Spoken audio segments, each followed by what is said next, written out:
అధ్యక్ష, ఉద్యోగస్తుల గురించి మానవీయ కోణం ఈ ప్రభుత్వానికి లేకపోతే ఈ పెండింగ్ బిల్లుల గురించి కానీ డిఏల గురించి కానీ ఇటువంటి నిర్ణయాలు తీసుకొని మేము చేసే పరిస్థితి ఉండేది కాదు.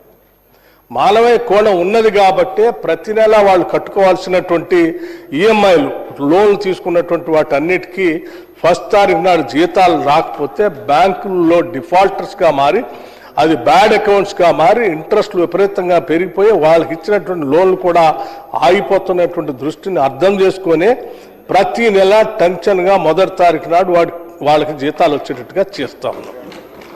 అట్లాగే దాంతోపాటు ఈ ప్రభుత్వానికి మానవీయ కోణం ఉన్నది కాబట్టే ఈరోజు ఉద్యోగస్తులందరి కోసం ఉపయోగపడేటట్టుగా క్యాష్లెస్ హెల్త్ స్కీమ్ని తీసుకొని వచ్చి cashless health scheme for employees ఈ రాష్ట్రంలో పనిచేస్తున్న ఉద్యోగస్తులు అందరూ ఆ కుటుంబాలపై ఆధారపడి ఉన్నటువంటి కుటుంబ సభ్యులందరికీ ఉపయోగపడేటట్టుగా కొన్ని దశాబ్దాలుగా వీళ్ళు దీనికోసం కోరుతా ఉన్నారు. అధ్యక్ష, 10 సంవత్సరాలు మీ ప్రభుత్వ హయాంలో కూడా ఉద్యోగస్తులు క్యాష్లెస్ ఈ హెల్త్ కార్డు కావాలని అడిగి అలసిపోయి ఉన్నారు.